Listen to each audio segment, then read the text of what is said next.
you, folks, and welcome to Typology, the show on which we explore the story of you through the lens of the Enneagram. My name is Anthony Skinner, producer of the show. Happy to have you here with us today. We've got a great friend who is stopping by the Typology studios today, talking about guest Scott Harrison, founder of the nonprofit organization Charity Water. Get this, he's raised more than $550 million and funded over 78,000 water projects in 29 countries. When all of those projects are completed, they will have provided over 13 million people with clean, safe drinking water. So Scott is a bona fide rock star, and we're excited to have him here. Of course, he's been recognized in Fortune magazine's list of 40 under 40 and Forbes Impact 30 list and Fast Company's 100 most creative people in business, where he earned the number 10 spot. He's author of the New York Times bestselling book Thirst, and we are happy now to call him neighbor. He and his family have moved to Franklin, Tennessee. So when I say stop by, I literally mean he stops by today, and we have a fantastic conversation with Scott Harrison, Enneagram 8, Wing 7. Hey, before I turn it over to the host of our show, don't forget that Ian has a brand new book, The Story of You, an Enneagram Journey to Becoming Your True Self, that is up for pre-sale right now. And as a matter of fact, this past week, it just hit #1 new release in Popular Psychology Personality Study on Amazon. So we're super excited about that. This is a very special book. You can pre-order it today by going to Amazon.com or thestoryofyoubook.com. And it will also be available on the shelves of your bookstore on December 28th. So that's some great news. Super excited about that book. Hey, that's it for me, Anthony Skinner. We're excited to have Scott Harrison here. And now, here is the host of our show, Ian Cron.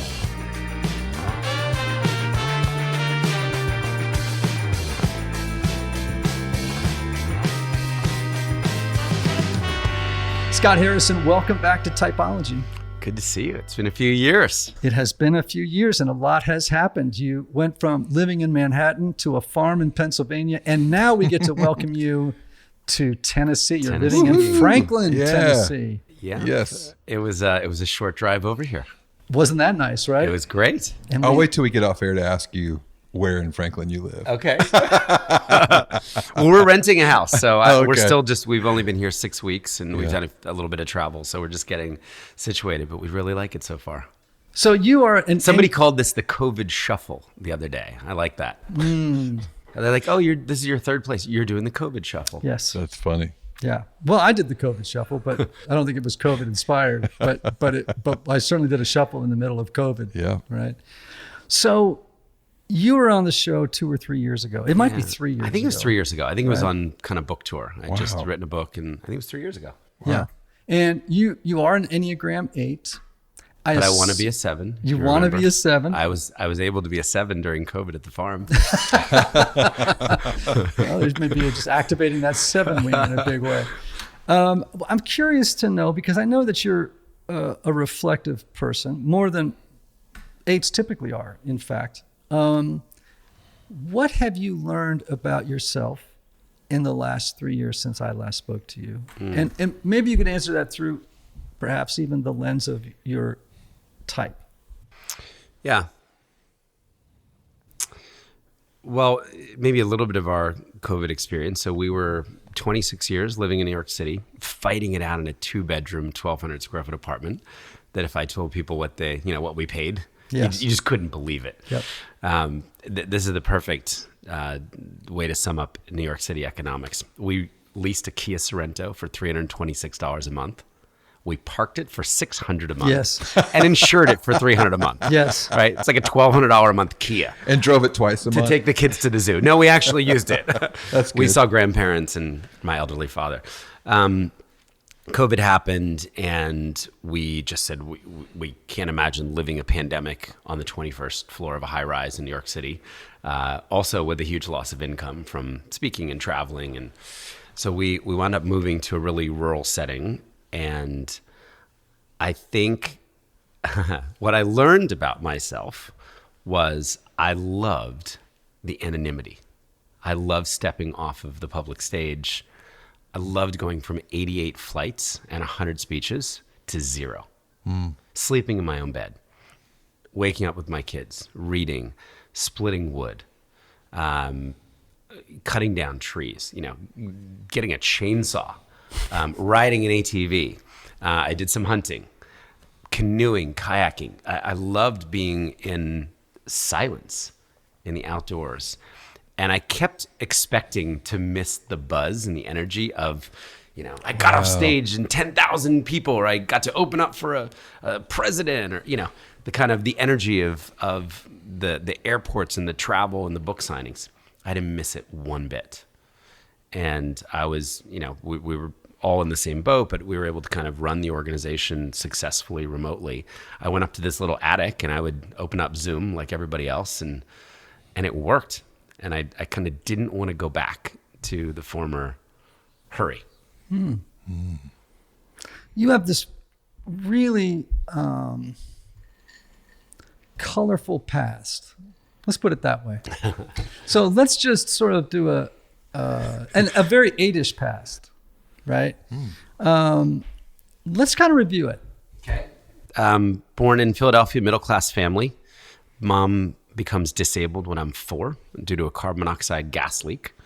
I grew up in a caregiver role, only child, deeply conservative, faithful family. They would call themselves non-denominational, but they didn't sue the gas company because they were Christians. God would heal Mom one day. There would be a sense of this accident.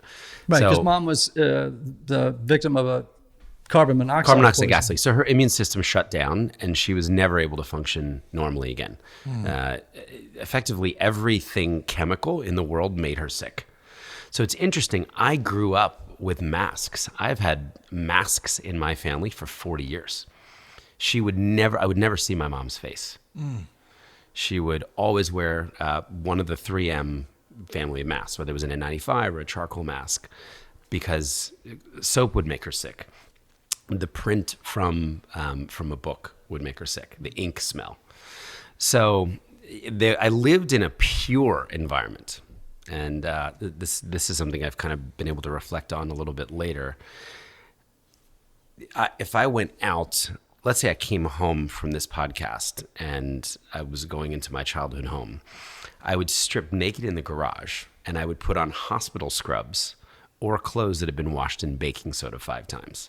So I would leave the impurity of my experience outside the home in the garage, and then I would kind of step into a sterile environment. So this was my whole childhood. I thought I wanted to be a doctor as a kid so that I could help sick people like my mom. And instead I became a nightclub promoter for 10 years. So close. So I woke up one day at 18. So my parents had me, I have to tell you about this Christian school. They had me in an Assemblies of God basement for the 9th grade, for freshman year in high school. I remember wearing these uniforms that were yellow and green. It was kind of urine colored yellow, starched uniforms. And I wanted to rebel so much against the uniform that I would bring clothes and I would hide it in the kind of the bathroom, underneath the sink. There was these doors that would open. And the minute the bell rang, I would go down to the bathroom, I would put on my street clothes and kind of assert my, non-conformative identity. Wow. So there were 9 people in my freshman class that, God bless them, but the church couldn't afford teachers. So they wheeled in a VHS cart. Do you remember those, like the steel carts with the rubber mats on them? If you spilled something, it would be just nasty inside the little rubber grooves. And then they would put it in a VHS, and I swear, it wasn't even in color.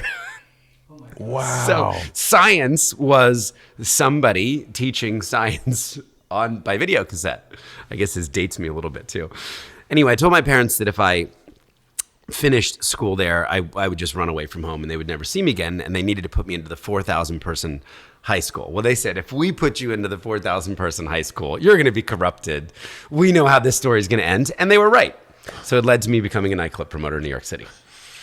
And no, but back I don't well, it's the public school's fault. Okay. It might have been that VHS machine. There you go. Well, I fell in with, the crowd that was, I joined a band. I grew my hair down to my shoulders, which was a terrible idea. And, one by one started to rebel against the rules. And when I was 18 and graduated, I said, New York City's only an hour and a half away. I'm gonna go make it rich and famous. And I'm gonna explore the opposite of the rules. I'm gonna live my own life. My first idea was actually to join a band. That lasted about 2 months, but I had imagined myself, selling out Madison Square Garden. Sure. Right. So there was this kind of big dream of what was possible. Maybe because of my caregiver role and because of the fact that I was needed in the household growing up. I was an only child. There was a sense of confidence that was instilled through that. So I moved to New York. The band breaks up, and then I learned that if one wants to rebel, you can rebel in style as a club promoter. That you can actually get paid to party for a living. And you can drink for free, and you can do drugs for free. And if you get the beautiful, famous people in the clubs, this is a lifestyle. And the next 10 years kind of flashed by, or really blurred by. And I worked at 40 different clubs. It started with the smoking, then the drinking, then the drugs, then the girls, then the gambling, then the pornography, then the strip clubs. It was this kind of slow decline of all the things I said I would never do as a kid that just, the dominoes started toppling. And from the outside, I drove a BMW. I had a Rolex watch. My girlfriend was on the cover of fashion magazines. I flew to Milan and Paris for Fashion Week and threw parties and was kind of this world traveler that knew people in South America and Brazil and would be on yachts and private planes and inside I was just slowly rotting and decaying because it was a hedonistic, selfish, sycophantic existence. I was living only for myself. I was betraying the foundation of morality and spirituality that my parents had instilled in me. And this kind of came to a head at 28 years old, where I realized I'm the worst person I know. I'm leaving a meaningless life and legacy, and I want out. I've made a mess. It was kind of the proverbial pigsty, where I just was in deep despair. So you then make a wild shift. Yeah, I realized a small pivot was not in order here. This was This was not a course correction. Yeah, apes don't do that. I just remember specifically Ian saying, what would the opposite of my life look like? Like, how could I change everything? How could I change every single intention, thought, word, action, and make everything extremely opposite? And my idea was, and this came from my kind of Christian upbringing, take one of the 10 years that I've selfishly, pursued, money, fame, power, girls, all that, and tithe it and see if I could be of service. Give 1 year, sell everything. So there was this kind of idea of, starting life over and asking the question, would any of my skills be useful in a humanitarian setting? There was something kind of maybe alluring about that idea of someone selling everything they had to go live in a village across the world and find a way to be useful. So I applied to 10 famous organizations, the World Visions and Save the Children's and Doctors Without Borders. They all, of course, rejected me because they wouldn't know what to do with a club promoter, reformed or not. And then this one organization said, if you're willing to come live in post-war Liberia on a hospital ship and pay $500 a month, you can join us. And imagine for me as an A, I'm like, this is truly the opposite. The poorest country in the world, and I'm going to go broke doing it. I have to pay to serve. And there was something, later so symbolic about, it was a 522-foot hospital ship that 350 people were living on. And when I saw a picture of the ship, I imagined myself walking up the gangway, leaving my entire former life of vice behind and sailing away to a new life and a new continent. Wow. Wow. And I went out with a bang. I think I told you this last time, but the night before I walked up the gangway and surrendered my passport, I smoked 60 cigarettes. I got fantastically drunk. There's still stories of me walking up reeking of alcohol, but I knew that would be it. I knew I would never smoke again or touch drugs again or look at a pornographic image again. I wound up being celibate for 5.5 years until I got married. I went all in. Wow. Or extremely back. Yeah. And I think this is really 8, Very 8, right? It's these, 8s oftentimes make gigantic decisions. Quickly. Some people would take a couple of years, sort of think about it, reflect. It's like, no, 8's like, boom, this is what I'm doing. This is where I'm going. It's going to be this huge change. I'm all in. Yeah. Right. And all in is maybe the operative phrase there. All in. Mm-hmm. All in. And, one of the questions I want to ask you is, in my experience, people who indulge in a lot of drugs and drinking and, semi-addictive behavior. Yeah. In your case, semi-addictive. Some people go all the way in as addicts. The question isn't to ask why the behavior, why the addiction. The question is why the pain. That's the real question. So what was the pain behind those 10 years? Because I imagine there had to be. Hey everybody, one of the lessons I've learned over the years is that not everybody benefits from a traditional 50-minute counseling session. And this is why some people can go to couples therapy or personal counseling for a long time and never really get anywhere. This is why I'm such a believer of intensive counseling and my friends at Restoring the Soul in Colorado, created by my longtime friend Michael Cusick to help couples or individuals experience deep change in half-day blocks over 1 or 2 weeks. Now listen, if you can't wait months or years to get to the bottom of an issue or to experience breakthrough, you need to get in touch with my friend Michael and his extraordinary team of counselors at Restoring the Soul. If you're looking to get out of the rut you're in, but can't wait months or years, call Restoring the Soul today for a free consultation with Michael's staff. Call 303-932-9777 and learn how their intensive counseling process can help you. As a special bonus, just for Typology listeners, make sure to visit www.restoringthesoul.com/typology to download their PDF called 5 Ways Unaddressed Trauma May Be Derailing Your Relationships. The question isn't to ask why the behavior, why the addiction. The question is why the pain. That's the real question. So what was the pain behind those 10 years? Because I imagine there had to be. It's interesting. When I went through the experience of writing the book, I worked with a co-writer who interviewed. Tell people about the book. We want to make sure they know. This is old now, but it's called Thirst. And I'm not pitching the book, but I worked with a co-writer over about a year, and she did a bunch of interviews. And my recollection of my childhood was so different than how she experienced it from the outside. I kind of put a rosy spin on everything. Oh, we did the best we could.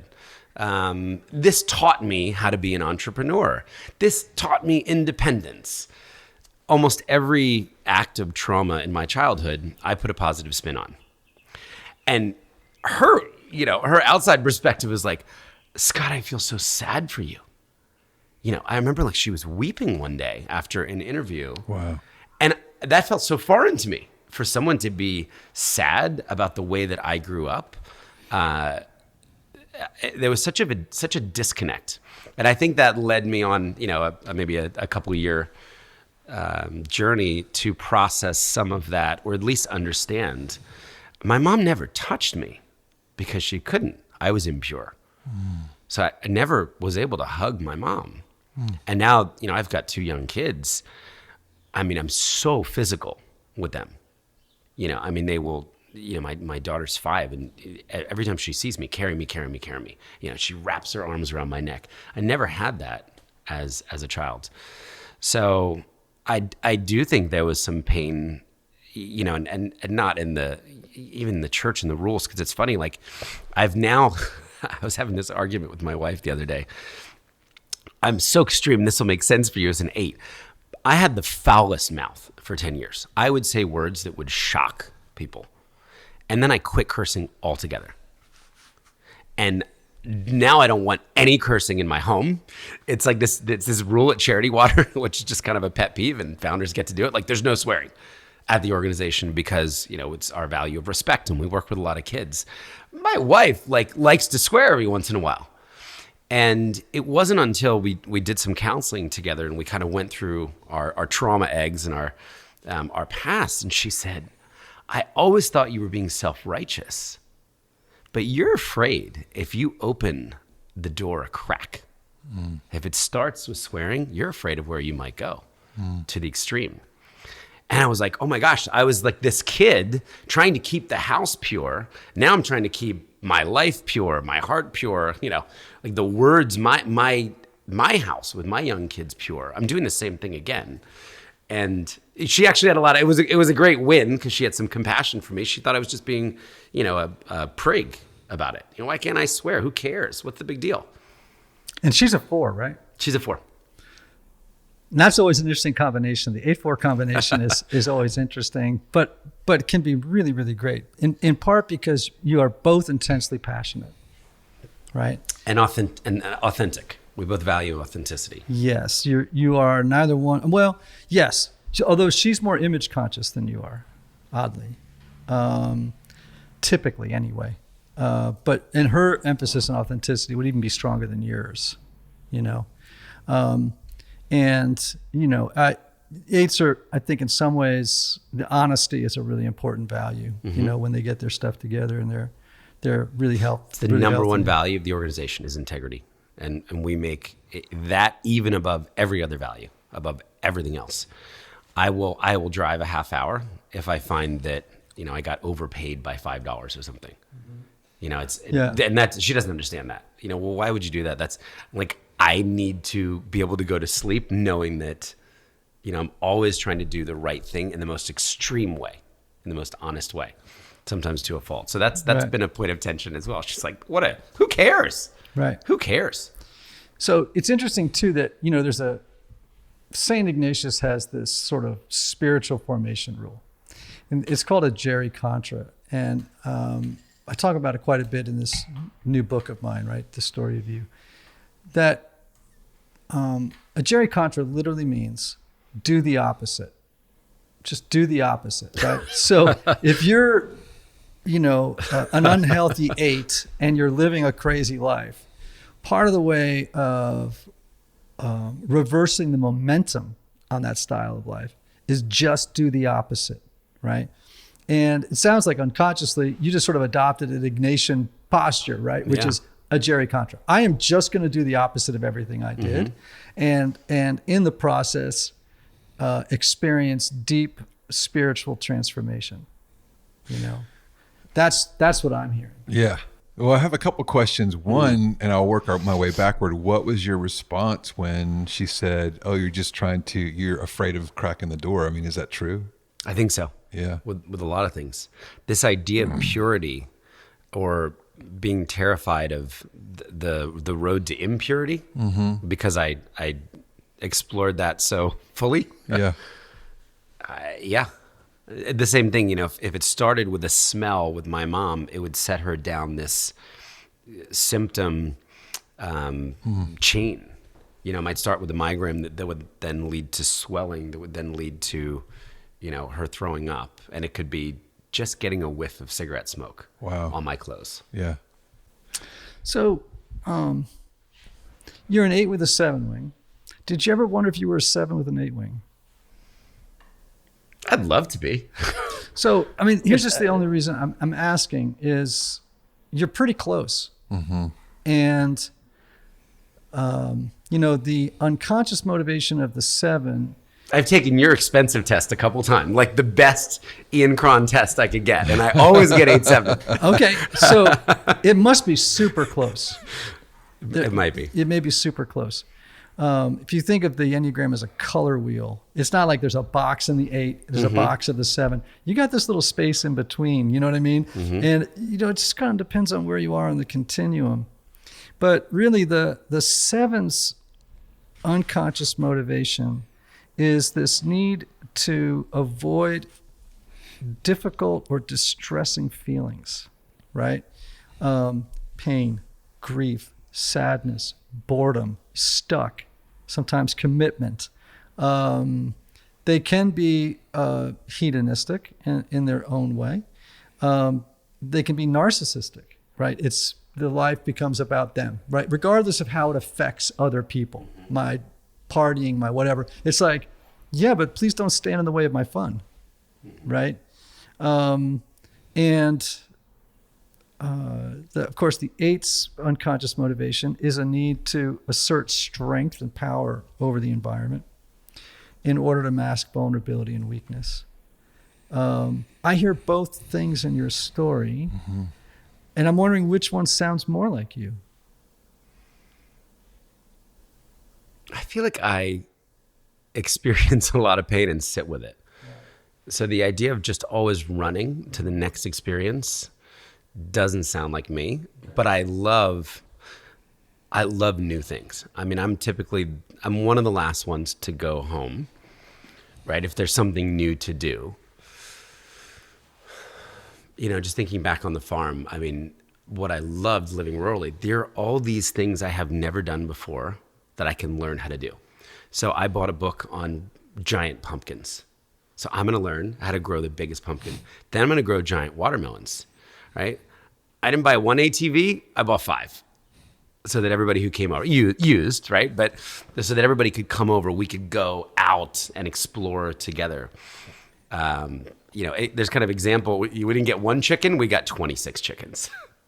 So there's both. There's the new experience that I love to embrace. I've been to 70 countries. That doesn't feel like enough. I love exploring. I love new experiences, meeting new people. I'm curious. I love learning about new things. But I don't know, I've sat with a lot of pain, and there's this need to be against. That resonates with me even more. How so? I think that's kept me going for 15 years. Charity Water just hit 15 years a few weeks ago. And it's like this discontent with the fact that I still live in a world where 10% of the planet drinks disgusting water. And I've now seen such abundance. I know 30 or 40 billionaires. I've been in $100 million houses. I've seen kind of the abundance, the money that's out there. And yet I've done so little. I have solved so little of the problem with so much effort. So there's a sense of not wanting to quit, of this animating angst that drives me to get this thing done, to fight against greed, to fight against hoarding, to release more money for good, to get more people clean water. It's funny, I get asked a lot. So we've raised $600 million now. We'll raise over $100 million this year as an organization. And people are like, did you ever think you'd be so successful? Did you ever think you'd build such a big... I'm like, this is a fraction of what I imagined. It really is. This is a fraction of what I believe we would have accomplished by now, or should have accomplished. So I kind of just go to bed with this deep, there's got to be a key. I haven't found the key. Where's the unlock? And what I've learned now over 15 years is I think you just have to be faithful and show up.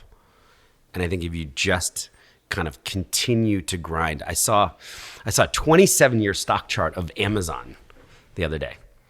And for the first 20 years, it's a flat line. And then in the last 7 years, it just goes up into the right. And in the first 20 years, 7% of the value was created. In the last 7 years, 93% of the value. So I love that idea of 2 decades of grinding and, of course, investing back in the business and trying stupid stuff like the Fire Phone that didn't work, and and then finding Alexa or Amazon Web Services, and I'm not speaking to the ethics or morality of the company, but just that idea of persistent, directed, focused action and intensity will lead to exponential growth, good things happening, release. So that doesn't feel 7 to me. Yeah. And it's not just wanting to have a good time and run away from, I feel like I have to lean into it. Well, okay, sure. Right? I mean, at least, so all I'm saying was there's a lesson to be learned here, which is there's no such thing as a pure type. People tend to play that too hard. You know what I mean? They tend to think, oh, well, I'm an 8, and so I just fulfill all the criteria for the 8. And there's kind of a big fat boundary between it and other types. It just sounds like you're an 8 with a very strong, heavy 7 wing. Hey, Typology Tribe. I want to take a moment to thank our sponsors for helping us bring you what I hope is great content every week. Now, you all know I'm a big proponent of counseling. Whether you feel like something is interfering with your happiness or preventing you from achieving certain goals, counseling is a great tool to help identify what those blocks are and then work through them. Yet finding a therapist can sometimes feel intimidating, but not with BetterHelp. BetterHelp offers online counseling at your own time and your own pace. You can schedule secure video or phone sessions plus text and chat with your therapist when it's convenient for you. These are licensed professional counselors who specialize in things like depression, anxiety, stress, relationships, LGBT matters, trauma, and grief. BetterHelp has counselors available worldwide and have over 3,000 U.S. licensed therapists across all 50 states. In fact, so many people have been using BetterHelp that they are recruiting additional counselors in all 50 states. And get this, if you're not satisfied with your counselor for any reason, you can request a new one at any time at no additional cost. Best of all, it's a truly affordable option. I want you to start living a happier life today. As a listener, you'll get 10% off your first month by visiting betterhelp.com/typologypodcast. Join over 1 million people taking charge of their mental health. Again, that's BetterHelp, HELP.com/typologypodcast. TYPOLOGYPODCAST. We all have subtypes, and if you haven't looked at those, you should, because it actually would even make you hone in closer to your type. But I'm a self-preservation 4, which often looks like a 3 or a 7. Sometimes they get, in fact, lots of people, if you tested me on a test, usually before I knew the Enneagram, I usually came out as a 3 or a 7, often a 7, which you would think is impossible for a 4, right? It's like, really? But I'm called this subtype is called the Sunny 4. Okay. Right? So, these boundaries are permeable. They're permeable, and I think that people just have to learn to understand the nuances, right? That human beings are loaded with contradictions, right? And so just to say I'm a pure 8 or a pure this or a pure that is kind of naive. It's kind of naive in total. How do you do when are you an autocratic leader or a consensus leader or a consensus? Okay. Because I want to be liked as well. So interesting. Which I don't love, but I care too much about what the people close to me think about me, or maybe the leaders that I work with or the team members that I work with. If it's somebody just on the outside, I don't care so much. Okay. But I've found over the years that better decisions get made when, that's just pragmatic, when a bunch of voices are inputting and. Right. How do you feel when people put limitations on you? Give me an example. Well, if someone said, you can't do that. Or when you were maybe as a kid, or maybe during those 10 years, someone said, you got to stop. You know what I mean? Would you respond by saying, oh, I need to think about that? No. Or would it be like, prove you wrong. I'll prove you wrong. I'll prove you wrong, right? Yeah, And or watch me. Right. We can't do that. Watch. Right. So now typically that's very 8-ish, right? Because the 8 is always, as you said, we say sometimes that their posture is a go against posture, right? It's not come alongside. It's not, some of the other kinds of, or withdraw. It's go against, right? And so what I'm hearing you say is, though it's a little bit of a contradiction, that you are a consensus leader when most 8s, by the way, are autocratic. You know what I mean? Like they're very top down. They tend to be very directive, and they don't like it when others don't get on board with the plan. Or I was in the early, I would say in the first 7 or 10 years, but I'm a lot older now. Okay. And there's a lot of trust, and I've tried to hire people who are much smarter than I am. But you were more autocratic. For sure. Oh, in the beginning, in the startup years, and I would say that was many years, I would just have an idea and I would force everyone to do it. Yeah. Whether they thought it was a good idea or not. Yeah, that's all made energy. That has changed a lot. Sometimes I feel too much. I'll have a great idea and I can't build consensus, and I'll say, okay, I'm not going to make everyone do that. But then I'll still say, but I still think we should be doing this. This is a missed opportunity. And I'll pick my battles a lot more carefully. So it's more of a mix now of a few things that I passionately believe are the right thing to do or the right strategic choice. And then I'm willing to lose a bunch of battles to consensus. And were you controlling in those years? Yes, in that I cared about the details. Vic will say, she's like, Scott is one of the, I've heard her say to others, he's one of the few people that can kind of be up at 50,000 feet and imagine a world where everybody has clean water to drink. And he's raised $50 billion. And then he cares about a color, like a shade of, blue, or the font sizing or the font spacing. So I've always done that, and I will.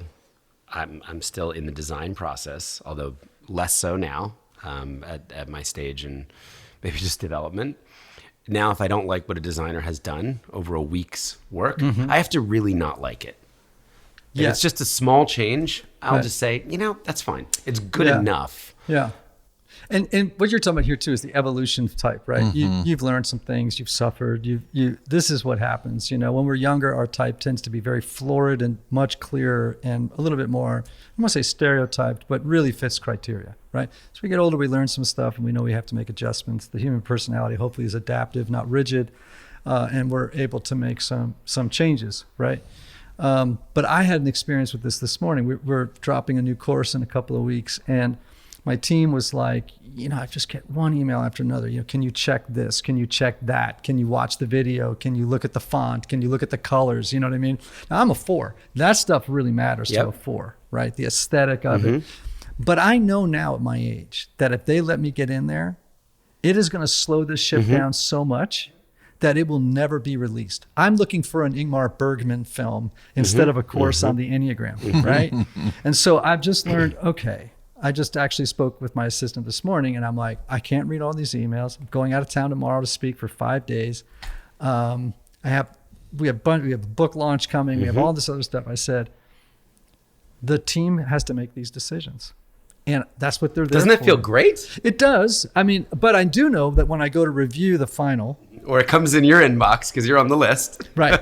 But eventually she just said to me, well, we'll send you the final with all of our suggestions to the production company and just get a final okay from you. Great. Now, when I was younger, right, as a 4, I was unwilling to make aesthetic compromises. You know what I mean? It was like it had to be just so, right? And this course would come out in May of next year if I got involved. Everybody would be so demoralized and feel like all the work that they did was negated. And I'm like, you know what? Whatever it is, it just needs to be good enough. It doesn't have to be aesthetically perfect, right? And Seth Godin says, just ship it. This is okay. So this is what Mike Hyatt told me, and we've spoken about it. Mike used to say to me, Ian, Just get it out there, right? You can fix it in the next iteration, right? But just get it out there. Now, for a 4, that was hard, you know? And so I've just learned I got to get out of these details because it's just going to create havoc. So I just passed it all off this morning. I just said, send me the final when it's done. I'll take a look at it. But in the meantime, I trust you guys to make the right decisions, you know, based on what you know of me and the level of excellence we want to achieve, et cetera. So now I hope I sleep. That's exciting. Yeah, it's great. You know, it's great for me. Tell me about an 8-4 marriage.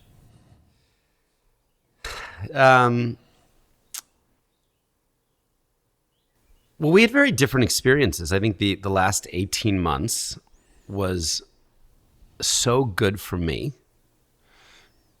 You're spending time at home. During COVID, at home, not traveling, not speaking, not on social media. In Pennsylvania, on a farm. Yeah. I was wearing sweatpants. I was wearing camouflage. You know, there was no cool factor. I drove a used truck. I just kind of embraced the opposite of maybe, you know, some sort of public speaker or author or, you know, founder lifestyle. She kept looking for beauty and significance and was doing that by renovating. She would take a really ugly room in the farm and she would work until 3 a.m. She learned how to, she bought saws, radial saws. She learned, pocket hole jigs. I mean, she was spending hours on YouTube learning how to basically become a custom woodworker. I would just pay someone to do that. Right. And it was just this, I need to create beauty. We almost got shirts for this. Outdoor daddy, indoor mommy. And this is a 1920s farmhouse. It was big. It had great guts, but just needed a lot of love because it had been rented out for 10 years previous. So she had a really hard time with COVID, moving out of New York City, her identity changing. She's 7 years younger than I as well. And she just had this deep sense of grief for New York City. I'm like, we did that for 26 years. Right. No part of me wants to be in a 2-bedroom during a pandemic. All our friends left anyway. And there's this new thing. Do you want to go for a walk? Do you want to canoe the Delaware River? You want to go fly fishing with me? And she didn't want to do a lot of those things. And was really, you know, she launched a course actually. She launched an online course where she was teaching nonprofits how to start subscription programs. This was kind of the big factor that Charity Water discovered 10 years too late that tripled the organization in a few years. Just getting people to give monthly to the organization instead of once. So she launched her first course. She built a website. She recorded 9 videos, you know, figured out how to light and do all that. And then she sold it. And she sold hundreds and hundreds of courses. So she was creating, but with a sense of loss and mourning. And one of her friends said to her, you know, Vic, you miss a place that no longer exists. And I think that just made her even sadder. Yes. You know, and I was like, yeah, that's exactly why we should be content with this. Like, even if we did go back, none of our friends are there. They've all moved to, you know, Orlando or, you know, wherever, Michigan. And so it was so easy for me to kind of move on and say that 26-year chapter of my life is closed. Let's check out the new thing. You know, this move here is really, it's a move for the Enneagram 8-4 marriage because it's church, community, food, culture. I mean, we were living on a farm with chickens and chicken poop. And it was, I don't think you could get your nails done in that whole township. I got a couple of haircuts and they didn't work out well. I came home and Vic said, I will go on YouTube and figure out how to cut your hair. Never go back to that place again. That's hilarious. That is funny. So in terms of the future, you know, you have big plans for Charity Water. You're doing great, right? What do you want to do for your interior world? Like what's the next chapter for your interior world? We've talked about the exterior. What about I the see internal? Sacred Fire on your bookshelf. So that I read that every year. So I am thinking so much more about mentorship, being a good husband, being a good father, much less about my identity. I've decoupled so much of my identity over the last few years with Charity Water. Okay. Which feels healthy. I mean, I have this vision. I want it to succeed and thrive, but finishing well is a much bigger goal. Maybe finishing well as a person, from a character perspective, from how I show up. Am I a good friend? The stuff that is not work is occupying a lot more of my thoughts. Well, this has been a rich conversation. A lot of 8 energy flowing around the room.